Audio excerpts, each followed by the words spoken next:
Hey everybody, welcome back to Your Free TV. It is Monday, July 27th, 2026. So glad to be back with you here on the channel. I'll jump right in with my disclaimer. This video is for entertainment purposes only. It is protected by the United States Constitution, protecting free speech, as well as the Sullivan Act and reporting. It is not intended to bully or harass anyone, never to incite violence, hatred, or lawlessness of any kind. It doesn't give legal, medical, or financial advice, and there are further disclaimers in the description below. All right, so glad to be back with you here on this Monday on You Are Free TV. I want to say thank you to everybody supporting monthly. You make the channel happen. So grateful to you. Thank you to Patrick for signing up to support monthly as well and generously. So appreciated. And so we'll just jump right in here with the news, and I will plug for my great sponsor, C60 Evo, at the end of the video. So very interesting weekend. Okay, so Trump decides to back off. No hypersonic missiles, no attacks. Okay, back to we're going to do diplomacy. And of course, we have Netanyahu and Zelensky, double teaming, coming for the, Graham funeral tomorrow. Keeps being pushed up. Private service, it is the state service, very, very private, being held tomorrow. Massive security lockdown in D.C. for Lindsey Graham's funeral service in the state realm, and then in South Carolina on Wednesday. And so private, and very interestingly so. Is there a body type so. It's interesting. We saw not Netanyahu on Maria Bartiromo on Sunday, and he was just smirking when he mentioned Lindsey Graham, like, oh yeah, Lindsey Graham funeral. Yeah, he was such a great guy, Lindsey Graham, and really quite flippant about it in only that, Mossad-like way that can be out there to talk about Lindsey's death. And so it's very interesting as Netanyahu and Zelensky both hitting the White House tomorrow, before, after, during the funeral, who knows? And there will be interesting things coming there as we're seeing this delay, okay, in the hypersonic hit on Uranium One Mountain, right? And so this is Trump basically backing off once again, and I think it's very, very interesting. We're going to jump into it. We also have this situation of Mamdani being exposed for his election being highly fraudulent and basically still questionably certified because of there being over 23% of his votes being totally bogus. And so that's huge in what's going on, as we're seeing also in Massachusetts, a huge push for Boston to become the next New York, and et cetera, London, for the takeover of Muslims and the giving them of special status in Massachusetts. That's happening right now. And it's disgusting that it's happening right now as we're in this 250th year anniversary of the American Revolution. And Boston, Virginia's already captured. Boston being super captured, Massachusetts super captured, some of the worst things happening there first. We think of other states like, Oregon, California, these other super blue areas, Minnesota, Minneapolis, captured places where basically, but the first millionaires tax was passed in Massachusetts to do with housing sales on Cape Cod. And so there's very interesting stuff to get into. Also, of course, Fauci for prison is happening on Wednesday with Rand Paul. He's chair of the Senate Homeland Security and Government blah blah blah committee in the Senate. And of course, he's releasing the diary today of Fauci in advance of this hearing. Fauci is going to have to, speak under oath with his supposed pardon. That it kind of nullifies. I think the pardon means that he can't do he can't plead the fifth over questions. So that's very exciting. And the diary is very revealing. That was released today about, all his lies, just out there. And Rand Paul had also, on Friday, already released the documents regarding Dazik from EcoHealth Alliance. Think Ukraine, think everything there connected with the Bidens. And and the biolabs. But basically, Dazik, their FBI blocking the Dazik being held, Peter Dazik being held in his return from his visit to China, sent by Fauci to, you know, just take a lay of the land there at the Wuhan lab, the P4 lab in China, and basically when he returned, he was meant to be held by Customs and Border Patrol for questioning about what happened there, and the FBI blocked it, and Rand Paul put those documents out last Friday. So so much good stuff going on, and this is as we're also hearing from Zelensky, of course, trying to put out there that Russia is giving Iran the satellite coordinates for their striking of U.S. targets in this Iran conflict, and Trump coming out very readily and saying, "Yeah, no, not buying that."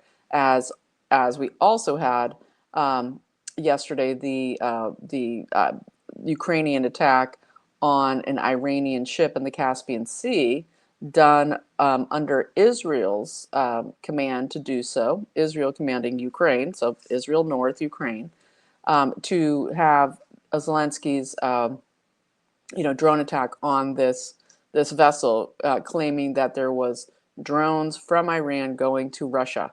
And again, just trying to escalate, escalate, escalate. We also have Zelensky saying, "Oh, we're going to, we really need a base in the UK for drone manufacturing now," and just trying to, sweep up this world war. Everybody's got to be involved. It's a world war, and there's so much about that is very interesting. And we're going to touch on that very soon. But I want to get into this Mamdani stuff because this is really fantastic. And I also want to get into, or maybe I should do Massachusetts first because it is so disturbing, and it all leads up to what is now Mamdani, New York, which hopefully won't be for long.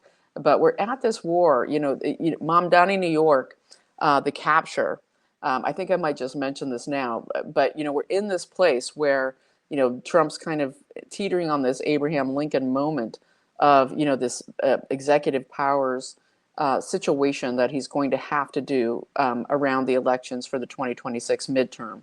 And we don't know, fully about why the Save America Act won't pass, but we do know that we have a feckless, disgusting Congress and Senate that are all paid off, all bought, and don't get anything done, and are hugely, a criminal enterprise that works against the interests of the United States citizens, right? American citizens. And so while we look at that, we also see that, it's all leading up to what must happen, which is federal action, just like, whether it was FDR who did it, or whether it was the Jim Crow era or the Abraham Lincoln era, at some point there needs to be federal action. And this situation with the elections is one of those. And, it's interesting with New York and Mamdani, where the takeover, the Islamic takeover, the communist Islamic, that they go together, the Muslim Brotherhood creation in the 20s, hugely a product of the think tanks of the Rothschild, City of London elites together, and then trained in Russia, they always say, in their both communism and their military teism, things that they would come, their specialties they would come to deploy, trained by Bolsheviks. We're talking about Bolsheviks here. We're not talking about modern day Russia. We're talking about the same people, okay, that are the same people going on and on to this day. And so let's look at Massachusetts here for a moment. So they're trying to pass Senate Bill 2134. Okay, total 14th Amendment violation, equal representation, all of this. This is, they're passing this Muslim protection laws, okay? Exactly like London, exactly like New York, with Mamdani and what he's doing, and everywhere else, okay, where this insidious, the use of the terror of Sharia, okay, to just totally shock and put into trauma, basically, the American people's, everything, to have this be forced upon us, and these Muslim protection laws are the same exactly thing of what Barack Obama did without passing them. When he came in 2008, there was he had all of his advisors bring in as many Muslims, especially from outside the country, hugely from Pakistan, to come into the government and into every federal position they could put them in across the country, including everything they could do with judges and DAs and everything they could influence. All kinds of federal positions was just to flood the country with Muslim controlled areas, right? And so in Massachusetts, where you have something like between 85 and 95% of uncontested, okay, think of jointab.us, jointab.us, uncontested Democrats running in local elections where they just take them. They just take them free for all. In Massachusetts, the creation of America and the, Virginia and Massachusetts very much, I think, would be acknowledged as the most important, colony states in the Revolutionary War and time. Certainly the people behind them, like Samuel Adams and John Adams, probably two of the most important and prominent out of Boston. And so while they're coming up with these, Muslim protection laws, like Obama did, they're basically saying we are going to prioritize putting Muslims, okay, into all of these state positions. Okay, we're going to do this. This is Maura Healey, who must be recalled, whatever. Okay, I still have been saying for quite a while now, I think she's in a 2028 bid for POTUS, but she's basically saying they'll get the state jobs before anybody else. It is complete discrimination. They'll get, the pensions, they'll get control, the exact same thing as everywhere else of the Islam takeover. And, they're already hearing the calls to prayer in New York. Can you imagine in Boston, Massachusetts, the birthplace of the American Revolution, there being calls to prayer? It is so absolutely disgusting that they already, the church bells aren't allowed in so many places, but this calls to prayer. And so very, very horrifying. SB 2134, if you're in Massachusetts, you have to fight to make sure that doesn't go through, with a very horrible cast of characters that you're going to have to fight against, because it's all just a disgusting pay-for-play state legislature there. And, there's the situation, Washington, I want to talk about this before I jump into Mamdani. General Washington, before he became president, was set to, be the one in charge of the Continental Army, which wasn't anything, yet, because, that it was basically, especially in the Northeast, everybody believed in liberty so much that they believed they could do whatever they want all the time, right? Even though they came hugely out of this highly, massively Christian arena, it was that, nobody can tell me what to do kind of thing. And Washington was basically saying, we need Congress to pass, we need an army, a standing army, and he had to do that. But what happened in New York, and that's why, I'm going to jump into Mamdani here in a second, is that, Washington basically said, liberty isn't licensed to do nothing. Okay, it isn't licensed to do whatever you want. You have sacred honor, you have to commit and take a position and move.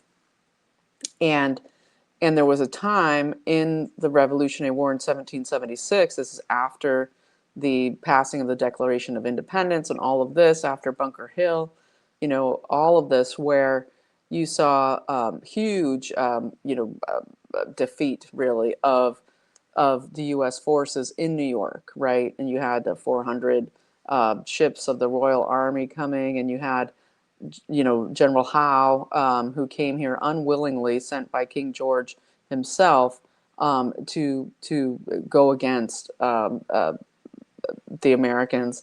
And he didn't want to, but he did. And interestingly, seemed to go easy at certain times where probably could have dominated much more in the revolutionary attacks. And so there's the Battle of Long Island and the escape that, that you have Howe having troops on both sides in Long Island, Battle of Brooklyn, Battle of Long Island. It's called a couple different things, where miraculously there comes, like, from heaven, okay, the appeal to heaven. You get weather and fog and dense fog that is after there's a huge slaughter and battle against the American troops. They're able to retreat, okay, with the Marblehead Mariners across the East River to get thousands, something like 7,000 troops in these, like, just rowboats across the East River back to Manhattan and escape total slaughter or capture, because we lost about 7,000 of these revolutionary Americans to in battle in the war. Okay, but 10,000 died on the prison ships. Merciless. The Americans were treated as totally without respect, almost unprecedented in what the British Army said was its rules of war, because we were just considered revolting against the crown. We didn't have any rights, and so the 10,000 dying in horrible deaths, those were the original, as we know them in modern times, prison and death camps were these ships. And so at the time, after they miraculously, General Washington got his troops back across the East River through the Marblehead Mariners and them being able to row, and then this dense fog coming that protected this whole operation that was totally a godsend, just unbelievably amazing. General Washington came to understand, okay, this needs to be a war of retreat. It needs to be a war of retreat. And what we're going to do is, we're just going to keep retreating and retreating. We're going to leave New York. Now, the whole early just formed, Congress, Continental Congress, all of them, John Adams, John Hancock, all of them who signed the Declaration of Independence, they were very invested in New York because it was such a financial hub, right? It was so involved in the mercantile trade of the time, and Hancock huge, right? And all of this, everything they were doing to make their fortunes. And so when George Washington said, we just have to, this is what we'll do. We'll leave New York right now. We know you want us to defend New York, and New York is so important, but it's impossible to defend with its waterways and what the Royal Navy has. We have no Navy, okay? And so we're going to retreat totally from New York. It's completely full of Tories anyway. It's completely full of loyalists. And that was one of the biggest problems of trying to fight in New York. It was just everybody was living, relatively high on the hog because of the massive amounts of trade going on there, that they were all loyal to the crown, about 70%, having loyalists, militias, et cetera, et cetera. I'm going on so long about this. I didn't expect to. But basically what they did was that Washington said, what we should do on our way out as we leave New York unexpectedly, we're going to get out of here, and what they expect us not to do, and we're going to retreat and we're going to make this a war of basically attrition. We're going to try to tire them out, make them chase us around, just keep retreating, and battle after battle, just taking out as many of them as we can, and that's what we'll do. But he also wanted to burn down New York City. He wanted to burn down New York, basically, and Manhattan. And because that's where the British army of their 17,000 strong, where they wanted to set up their quarters for the winter, because it was winter by this time coming on, and they wanted to be comfy and taking over all those houses and all that great space, real estate, and live high on the hog themselves and be comfortable while they made their plans and executed the war. And Washington was like, we should burn down the entire thing so they're super uncomfortable, and it will have a huge effect on how they're able to do the war. And because Congress said no. John Hancock, everybody, no, don't burn down New York. That's our special place. And strangely enough, that made the war be many, many years longer than it likely would have been if they had not depleted the comfort, okay, of the British. And the reason I'm saying all of this is that, for me, and kind of what the focus is of this video, is that it's time for there to be discomfort um, that I think Trump has to make, and that his cabinet and everybody needs to come forward to create this uncomfortable time, because people are already living in total discomfort, right? And to not come out and openly exclaim the enemy, right, with the City of London and the globalists, and to continue to talk around the same talking points, is losing the energy in the hearts and minds of the people, just like Washington was losing, his militias that were just taking off after that defeat in New York, heading back to Connecticut, especially, just running amok, because they don't, if a leader is very, very clear about what is going to be their trajectory, then people will follow. But when there is no known trajectory and no known point, people have a hard time staying the course, because what's being expected of people of America is that they are to have faith in something that isn't outlined for them, and that is kind of anti-American on its face. Okay, it's anti-American in the sense that we believe in straight up discourse, and we believe in straight up honesty, and a purpose for what motivates people to stay the course.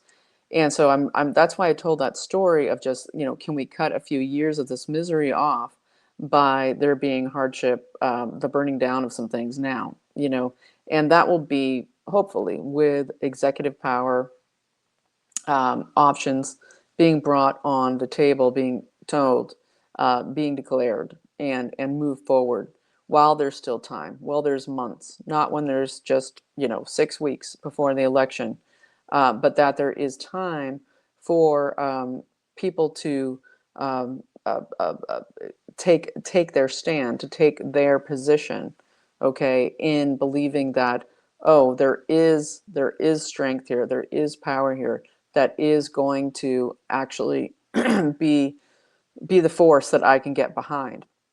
Because we can keep watching, and we know, top of the leaderboard on Rumble, and trust the plan and all of it, and say that we can't, waken the sleeping giant or do whatever.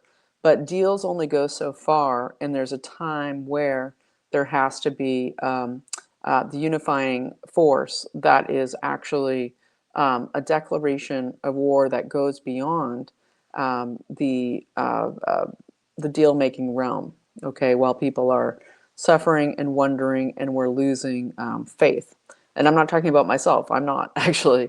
I know that there is massive machinations going, but I do believe that we need to recapture the minds and hearts of the people who are suffering so and not understanding why. And, of course, starting to blame massively Trump, et cetera, et cetera. So moving back to New York City, and I didn't expect to go on that little tirade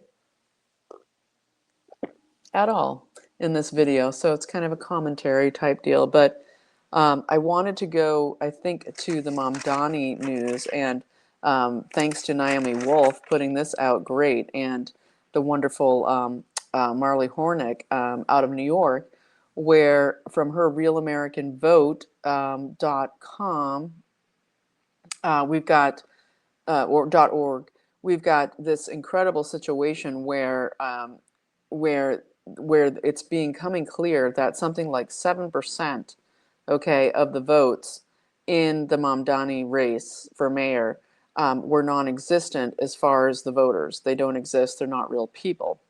Then we get 6% of these ballots have fake Social Security numbers on them. And then we have 10% of them don't actually live in New York City, where the mayor's race is, where it's legal to vote.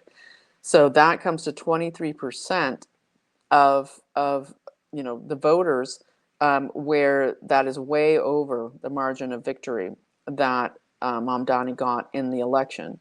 Okay, Mamdani just came out and saying we're going to have 5 state-owned and run public-private partnerships. You know, this is your new communist style Amazon, your new communist style Barnes and Noble, your new communist style um, Whole Foods, you know, Amazon, where it's all great until it's really bad, right? Until nothing's available anymore and it's not cheap anymore and the food's awful, right?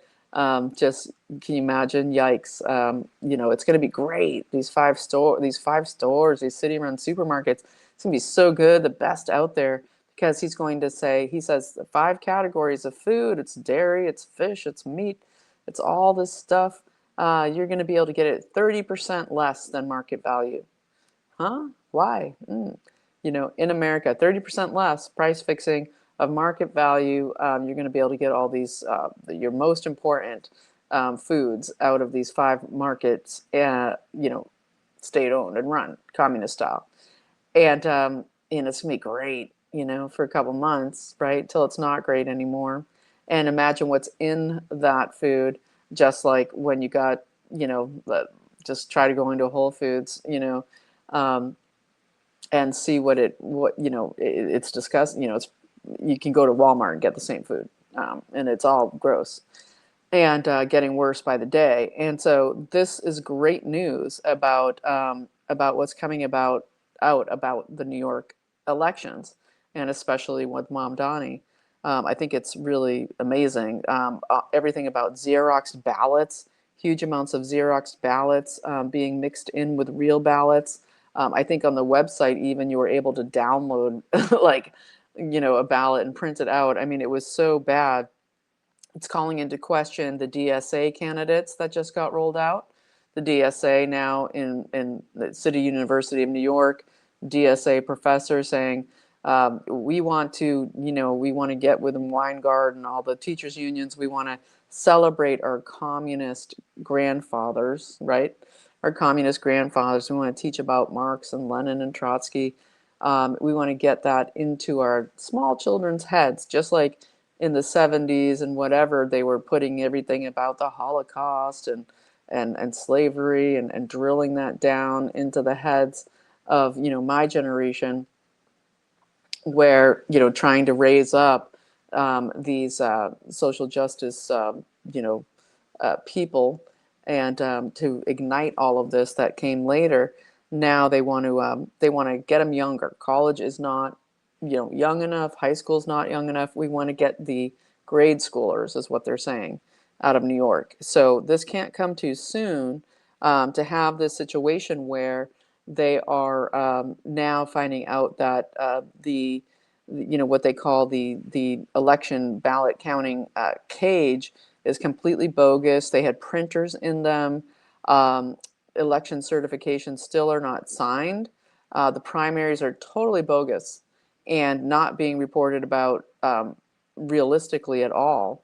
Down to the point where you have a poll worker who Naomi Wolf names as William Egdorf coming forward and saying that that where he was working in the polls and doing the counting, there was, you know, on the ballots, this is another thing, and they did this elsewhere as well, where Mamdani's name was printed 2 times on the ballots. Okay, this is totally illegal. Okay, once that happened, the whole election should have been scrapped and redone. Okay, printed 2 times on the ballots.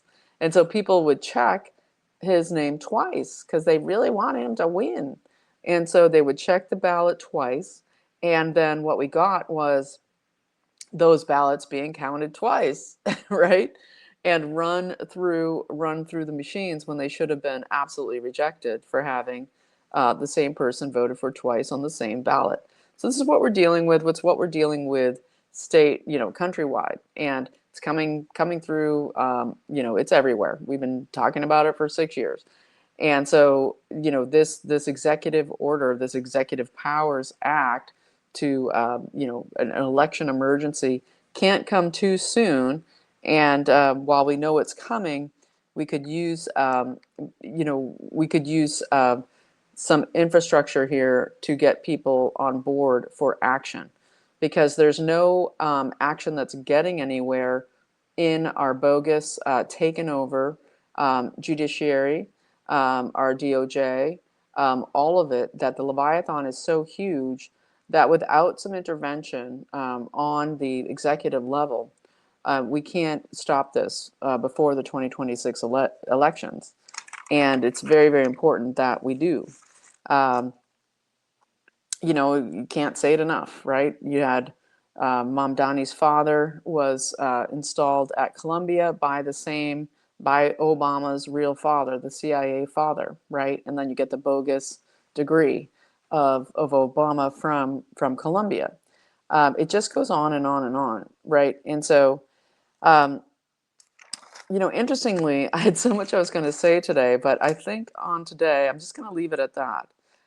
Just to kind of talk about that, as we look to this fake funeral tomorrow and the smiling, smirking Netanyahu with Zelensky coming back to try to wrestle Trump, right, at the White House.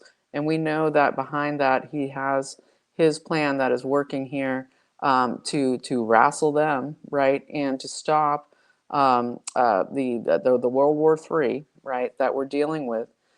We need to understand that we have a situation that is right in front of us. It's only 3 months away, and it's so big that looking at what can happen here with this midterm election at this pivotal point is that it's time. It's time to move forward with the executive action, Trump.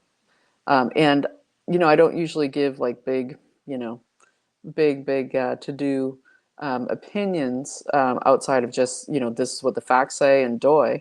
This is where I'm at today. Strangely, I didn't expect to have this kind of video today. I thought I'd get way more into a bunch of different news to do with all kinds of stuff, like the Israelis burning down more mosques in the West Bank after the storming, of the Al-Aqsa Mosque. Netanyahu coming out and making very clear that if Iran hits them, they're going to do something really big, right? We all know that the imminent threat here is what Israel's special forces can do to escalate the war, whether it's the Al-Aqsa Mosque trying to blow that up, or FFs that they can do anywhere, that they have perfected that, and we're still fighting the fusion of them with our intelligence and our military. That's still massive. That's still hanging out there, right? And while all that's happening, right, it's time for a little executive action that can kind of halt it and raise raise the walls and push it all back some, so that we can kind of have something to gather around as a force, because the American people seem to have this normalcy bias that doesn't seem to go away no matter how bad it is, how hot the water is, right? And there needs to be some dramatic action, I believe, by the president and the administration that gets people out of their comfort zones, finally, as the water is like at boiling point, we're just frying and dying, to make there be an awareness in the American people, but a gathering point that gets us to take action in our daily lives as we continue to survive, which I know is hard. And I know it's really tough times. It's tough times, absolutely. But it's only going to get tougher if this fails, and if people don't have hope that is attached to this presidency. Everybody's saying, oh, it's too late for Trump, blah blah blah blah blah, and the grooming of the installation of JD Vance and all of this. There is no other Trump out there, no matter what anybody says. Okay, he is the man that is capable of doing this now, and there isn't another one. As much as we, hopeful, wishful thinking, hopium, there isn't anybody else. And so that is strangely an opinion piece from me today. Not what I expected at all. It's interesting. But that's where we're at. And we're going to see tomorrow. We've got, of course, the Israel, first crowd and everything that's going to be happening with the pressure at the meeting tomorrow. But let's hope that, we get some good information coming out of this and this turning of the tides and the wrestling down of this Iran situation. Really good that there's been this kind of stand down of attacks, the hypersonic missiles withheld. This is all good, and let's pray, pray, right? That there is divine providence involved here in as this ritual of putting Lindsey Graham to rest, right, is also part of the start of a new day for all of us. And so I'm going to leave it there. Thanks so much for watching. Very unexpected. I won't plug in this video because it became just more of my jabbering on. But I'm glad to be with you tonight, and I so appreciate you listening to this different kind of a video. And I will be back with you tomorrow, and we'll do news, news, news. I do have a ton of it, but for whatever reason, this is what it is tonight. So you are free. Let's get 1776 about it, what it means freedom. It's not the license to do whatever you want. It is the incredible gift giving to us of having liberty based on Christian values, the only way that you can have liberty, okay, with a direct relationship to God that is not interfered with the boneyard system of Iran where they just steal everything, call it a nonprofit, right? Sounds like this country. Biden on steroids. I think in New York City, 1/3 of the people work for NGOs, right? All of this is being unraveled, right? But it is so important that we all get an organizing force that allows us to understand that 1776 at 250 is critical to understand the fight we're in now. So thanks so much for listening. I'll be back tomorrow with, I promise, a lot of news. You are free.